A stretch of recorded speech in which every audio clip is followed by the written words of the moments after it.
Langsung aja, paling pertama tentu baca ya. Kalau misalnya kita nggak baca, kita nanti nggak ada ide mau bikin flow ceritanya kayak apa, slide-nya kayak apa.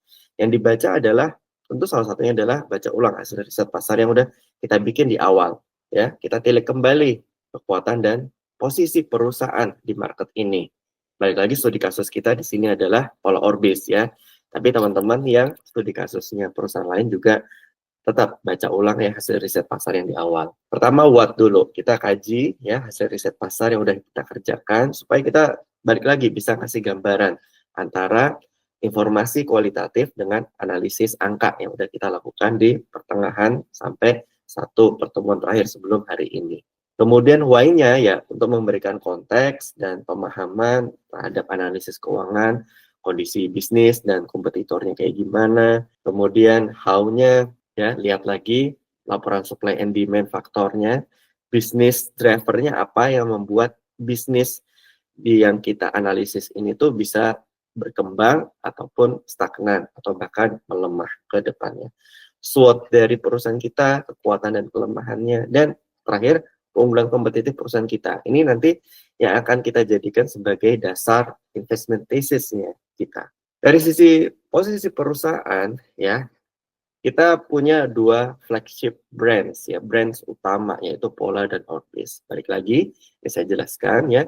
Pola ini untuk produk-produk premium ya, untuk kalangan atas, dia terbatas, harganya tinggi. Dan satu sisi ada namanya brand Orbis, dia adalah produk-produk yang untuk mass marketnya ya, yang murah, bisa ditemukan hampir di setiap supermarket kayak gitu misalnya. Sedangkan pesaing-pesaingnya ini ada SK2, Shiseido, Kose, ya, dan Kao ya, mungkin beberapa produk itu udah lumayan familiar di Indonesia, itu posisinya seperti apa. Jadi kita bisa ngeliat nih, Pola dan Orbis, kemudian dibandingkan dengan kompetitornya di industri ini.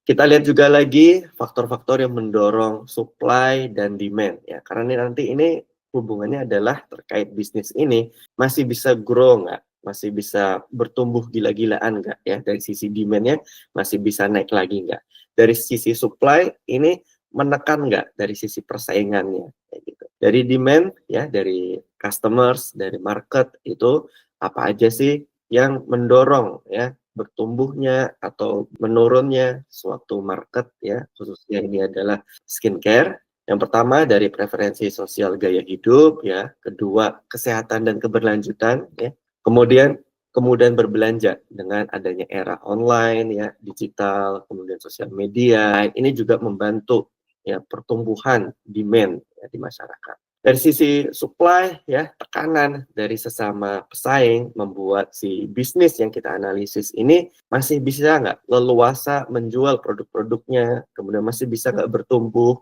kemudian dari sisi pricing-nya masih bisa nggak leluasa untuk mengambil margin yang cukup besar gitu, atau dia harus compete, bersaing dengan pesaingnya dan meminimalkan marginnya, yaitu faktornya dari persaingan inovasi produk ya. Tentu aja ketika suatu produk itu makin inovatif, risetnya makin besar dan dia diterima oleh masyarakat, otomatis dia bisa menjadi pemain yang unik dibanding yang lain, dan ketika dia unik dia bisa mengambil margin lebih besar. Sensitivitas harga produk tinggi ya, dari sisi masyarakat ya, atau misalnya dari sisi persaingan itu pada memberikan harga yang setinggi-tingginya, atau karena benchmarknya makin banyak dia bikin harga produknya tuh nggak terlalu tinggi tapi nggak terlalu rendah supaya tetap stabil dengan para pesaingnya. Ini juga bisa memberikan tekanan dalam mengambil margin. Yang ketiga juga populasi, khususnya kayak di negara-negara Jepang, Korea, kayak gitu, populasinya makin sedikit. Nah, skincare ini akhirnya udah nggak cuman produk untuk anak-anak muda doang atau golongan yang udah dewasa ya, umur 30-40, tapi juga harus bisa merambah kira-kira para pensiunan usia yang udah 60, 70, 80, mereka pakai skincare juga nggak ya kayak gitu. Nah, ini akhirnya perusahaan pun juga harus mendorong risetnya agar bisa mencapai market yang tadi. Ini di negara-negara tertentu ini tuh posisi tuanya tuh piramida udah kebalik, udah lebih banyak orang-orang tua yang umurnya 60-70 ke atas kayak gitu. Yang mudanya makin sedikit. Nah, ini menjadi faktor yang harus di-consider oleh perusahaan skincare premium di negara-negara seperti Jepang dan Korea. Nah, dari sisi bisnis, follower base SWOT-nya seperti apa? Ini dibagi di analisis internal dan analisis eksternal ya.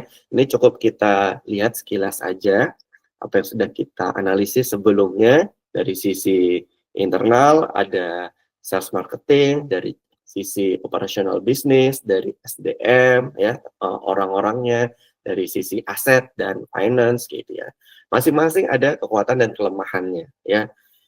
Hampir semua bisnis tidak ada yang sempurna, pasti ada sisi kekuatan dan kelemahannya. Kemudian dari sisi eksternal, sebesar apa sih ya market ini masih memberikan peluang dan kuat apa ancaman yang ada di market ya, di eksternal, di luar dari kontrol perusahaan. Ini bisa mempengaruhi dari sisi politik, dari sisi kebijakan ekonomi ya, atau ekonominya sendiri misalnya inflasi atau nilai tukar lagi melemah misalnya. Dari sisi sosial ya, preferensi masyarakat atau teknologi, pertumbuhan teknologi. Kita nggak ada yang tahu ya, 5 tahun yang lalu itu 5 tahun atau 10 tahun yang lalu itu belum ada. Kita ngerjain tugas atau untuk brainstorm itu kita masih harus melakukan sendiri atau googling kayak gitu ya. Tapi sejak adanya AI, proses pekerjaan, proses berpikir, proses untuk create something itu menjadi jauh lebih cepat dengan adanya AI gitu. Nah, ini banyak yang mendisrupt ya bisnis-bisnis yang berkaitan dengan teknologi. Rata di skincare sendiri itu teknologinya juga banyak mempengaruhi di industri ini. Terakhir ya, dari analisis kita yang waktu pertemuan awal ya, kita membentuk hipotesis sebetulnya keunggulan kompetitif perusahaan ini apa. Ini sebenarnya tesisnya kita, investment thesis ya. Kita kasih peluang investasi nih kepada investor. Kita bayangin kita ini sebagai analis atau sebagai pengusaha, owner suatu bisnis, yang mana kita lagi mencari pendanaan atau sebagai analis atau konsultan, kita ngebantu si pengusaha atau pemilik bisnis atau direksi ya, yang mana mereka mau menawarkan capitalnya untuk dijual ke para investor. Itu nggak bisa kita cuma nunjukin, ini harganya bakal naik nih dalam 1 tahun ke depan sekitar 20%, 30%. Kalian nanti bisa dapat dividen, bisa dapat gain. Itu terlalu teknikal. Kadang-kadang manusia itu adalah makhluk yang irasional, ya. Jadi untuk membangun argumen kita mau menawarkan sesuatu, kita nggak bisa cuma dengan angka-angka aja. Angka-angka itu bagus karena itu memberikan logik, memberikan sense yang masuk akal. Tapi ketika kita bertemu dengan manusia yang lain ya, kita harus membangun sebuah narasi, sebuah cerita ya. Nah, ceritanya itu bisa ada banyak macamnya. Kita tinggal mau ngambil angle-nya kayak gimana, sudut pandangnya seperti apa. Kalau dalam studi kasus ini saya ambil contoh aja ya. Misalnya perusahaan ini nantinya akan menguasai market premium. Kok bisa menguasai market premium? Ya karena perusahaan ini menggunakan model bisnis direct selling, MLM gitu ya. Sehingga dia pengelolaan database customer-nya jauh lebih baik dan dia lebih secara emosional lebih dekat dengan customer. Dibantu dengan teknologi jadilah CRM yang sangat kuat gitu dibandingkan bisnis-bisnis atau brand lain yang mana fokusnya adalah lebih ke penjualan full market, langsung didistribusi ke supermarket besar atau yang termasuk yang jaringan retail yang kecil-kecil tapi tersebar di seluruh negeri. Kemudian yang kedua, produknya inovatif dengan biaya marketing efisien. Inovatifnya kok bisa?